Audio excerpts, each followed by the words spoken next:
There is one being in all of D&D that is universally feared, an eldritch horror of unknown origins that have been here since time immemorial. This race, called the Mind Flayers or Illithid, are psionic tyrants, slavers, and interdimensional voyagers who dwell in the Underdark, forced down into the subterranean depths eons ago. 4 sickly tentacles wrapped around the mouth of a lamprey, designed for consuming the sentient brains of the living. Mind Flayers are a D&D original inspired by Lovecraftian horror, and they appear all the way back in Advanced D&D. Advanced D&D does not have much about the origins of the Mind Flayer. They are a mysterious being. No one knows where they came from, or even really where they live.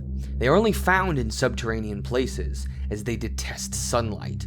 They are greatly evil and consider the bulk of humanity and its kin as cattle to feed upon. Their main physical attack is done by striking a victim with one of its 4 tentacles. If a tentacle hits, it can reach into the opponent's brain and kill it immediately. It then devours the brain, the true prize of what it came for. It also has a psionic power called Mind Blast, in which it blasts out in a cone with extreme psionic energy, doing lots of damage and killing many creatures instantly. They also have many psionic abilities, such as levitation, domination, and probability travel. They are hyper-intelligent beings, and if a combat encounter is not going in their favor, they are smart enough to retreat. They have their own arcane language and several other weird tongues, purportedly those of terrible races of things which dwell in regions of the subterranean world far deeper than mankind has ever ventured. It is also rumored that they have a city that has never been found somewhere deep beneath the earth. Beyond that, in Advanced Dungeons & Dragons, not much is said about the Mind Flayer. They are a purposefully mysterious race with unknown origins. Getting into the 2nd edition, much more is known about the Mind Flayers, with an entire book called the Illithiad detailing their culture, anatomy, abilities, and history. Here we learn more about the origins of the Illithid, and they have been around as far back as credible histories recall. There are many theories about where the Mind Flayers actually came from, such as theories of the Illithids coming from some strange otherwhere via wild space. Another assumption is that at some ungodly distant time, Illithids appeared in the continuum from somewhere else. Though, if we throw out the theory of Illithid precursors originating from outside, wherever that really means, we are still left with the question of their true origin. There are many prophecies and texts that outline some creatures that are much like the Illithids coming from all over history, and from very ancient races. There are even more theories that get into more depth about where they came from, but only one thing is clear.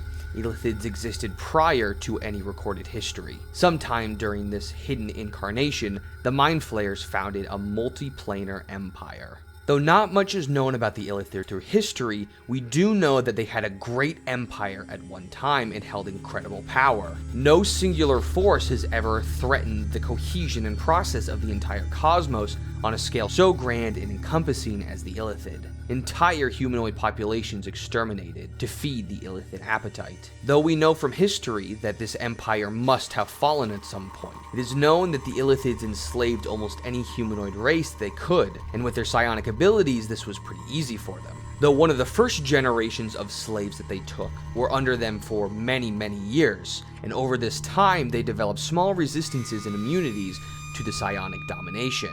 These slaves began secretly developing their own psionic powers, and led by a champion named Gith, the slaves rose in utter, obdurate revolt. This sparked a chain reaction from world to world, and revolts all over against the Mind Flayers. These liberated slaves soon became the Githyanki and Githzerai, who fell into their own conflicts, which is fortunate for the Illithids because otherwise they might have wiped out the Illithids completely. The remaining Illithids were forced to retreat underground to build back up their forces and strength, as they had been gravely wounded by the Gith. And all Gith even today still hunt down any Mind Flayers that they can. We also know from 2nd edition that most Mind Flayers live in large underground communities of 200 to 2,000 Illithid, plus at least 2 slaves per Illithid. At the center of each of these communities lies an Elder Brain, a pool of briny brain fluid that contains the brains of the community's dead Mind Flayers. The Elder Brain remains sentient even after their bodies have been destroyed, and a telepathic union of these deceased brains rule the community. Since the Mind Flayers were not completely wiped out, they only grow more powerful, picking their moments to rise up against different races of the Underdark.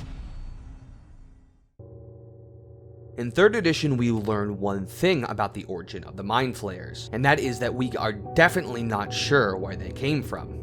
Again, there are many texts and sources which outline things that could be interpreted as the Illithid origin. The most archaic of all these sources is a set of stone tablets known as the Sargon Prophecies, named for the city of disturbing ruins called Sargon. The crumbling tablets contain passages so cryptic that they have been interpreted as prophecies rather than as history.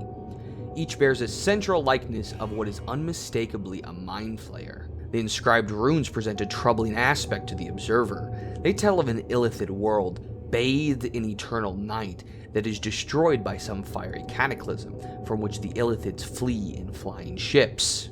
Wherever these Illithid came from is definitely unknown. It is so ancient that no record of it exists, though we know the Illithids ruled a vast world-spanning empire. And just like in 2nd edition, this empire is brought down by the Gith. The fall of this empire is a bit different in 3rd edition, and it is said that the rebellion of the Gith took place 2,000 years ago, though the Mind Flayers had just arrived in that era from the unimaginable future, and it is said at the end of time the Mind Flayers faced extinction at the hands of some unknown adversary. The surviving Illithids concocted a desperate plan, and they gathered their elder brains to produce a psionic maelstrom of unimaginable proportions. The ensuing cacophony of energy demolished the very laws that support the structure of time. Their gamble paid off, and they arrived in the human world, where they quickly enslaved the Gith race. And to the Mind Flayers, even though the rebellion was a catastrophe, they are very patient, and to them they have faced much more hardship in a world before our own. And though they are down in the Underdark now, in the impossibly far future when stars are reduced to pale red cinders flickering coldly across somnolent worlds, the Illithids will rise from their subterranean dens to face the languid twilight and establish once more the empire they lost. They will be stronger, crueler, and hungrier than ever, and all hope will die. In 4th edition, we get some expansions on the Illithid race. We see more variations of the Mind Flayer. We have Mind Flayer Inquisitors that surround themselves with lesser creatures in hiding. They sow chaos and strife among its foes by grabbing an enemy and implanting delusions that cause the target to hinder its own allies in combat. They also draw secrets from enemies' minds in the turmoil and reveal telepathically during the battle to both sides, hoping to sow conflict. There are also Mind Flayer Scourges, and as the psionic powers of the Mind Flayers were honed, many humanoids sought out the layers of the Mind Flayers, trying to steal the secrets of psionic power. The Mind Flayers adapted over time and trained warriors specialized in dealing with these psionic interlopers, and from that effort, the Mind Flayer Scourge arose. So we can see in 4th edition how they're adapting to living in this world, and what they do with their time in the Underdark. We also learn more about their societies and how they are created. We know that a Mind Flayer begins life as a small tentacled tadpole-like parasite that invades the skull of a helpless humanoid victim. It devours its brain and then subverts the body to its own use. Within a few days, it is an adult Illithid, and all traces of the creature's former being are permanently extinguished. The Mind Flayers have also had a lot of conflict with other races of the Underdark. Drow and Duergar can recount the legends of Illithid assaults against their settlements, their kin taken prisoner or left as brainless corpses scattered throughout the ruined remains of their cities. The Illithid seek the downfall and subjugation of all other races. They might work to accomplish this through a single Mind Flayer heading a clandestine cabal of dark magic, or through a host of dread creatures led by the peerless intellect of an Elder Brain. We also learn more about the Elder Brain, which controls all the creatures within a collective. When a group of Illithid passes a specific tipping point in size and knowledge, its wisest member is chosen to undergo a transformation. The Mind Flayer's head is severed from its body and placed in a vat of protoplasmic fluid. Psionic crystals act as conduits that allow members of the collective to pour their knowledge into the brain of the chosen. Over decades, the creature grows larger and more powerful. It eventually becomes an Elder Brain, a repository for the Illithid's collective lore, and a mastermind for their collective schemes. In 4th edition, Mind Flayers are taking over more and more of the Underdark, reminiscing of their domination on their previous world. In 5th edition, the culmination of the Mind Flayer comes into form. They continue to establish their domination of the Underdark, outlining more humanoid races that they have warped the minds of, including the Githyanki, Githzerai, Grimlocks, and the Kuatoa. They continue to hatch plots as far-reaching and evil as their fathomless minds can conceive, though they are still held back to a lot of their actions done against the Githyanki and Githzerai, as they devote most of their military efforts against the constant campaign against them. The Githyanki and Githzerai can agree that the Mind Flayers must pay for what they did to the Gith eons ago, and they still send hunting parties to other planes to do battle with any Mind Flayers they come across. Even more variations of the Mind Flayers stem from 5th edition, including the Illithiad. Very rarely, a tadpole from an Elderbrain's brine pool transforms an individual into an Illithiad, a larger and more potent Mind Flayer that boasts 6 tentacles. These Illithiads rival the Elderbrains in power, and if they do not work together, the Elderbrain perceives an Illithiad as a potential rival for power, and it manipulates or quashes the Illithiad's ambitions accordingly. Sometimes these Illithiads break off from their colonies, taking Mind Flayers with them. Eventually, when the Illithiad dies, it becomes the new Elderbrain of the new colony. This allows them to spread to new depths of the Underdark, spreading their sickness to all ends of the Underdark, eventually consuming all. And so, at the end of 5th edition, Mind Flayers still reside almost completely in the Underdark. And since the second fall of their empire at the hands of the Gith, they have only rose in power. The Gith continue to be one of the only races actively working against them, as they have a specialty in killing them, with their psionic resistance built up against their powers. Though many other races and would-be adventurers who wander into the Underdark are completely susceptible to their Mind Blast, which allows the Mind Flayer to stun and extract their brains.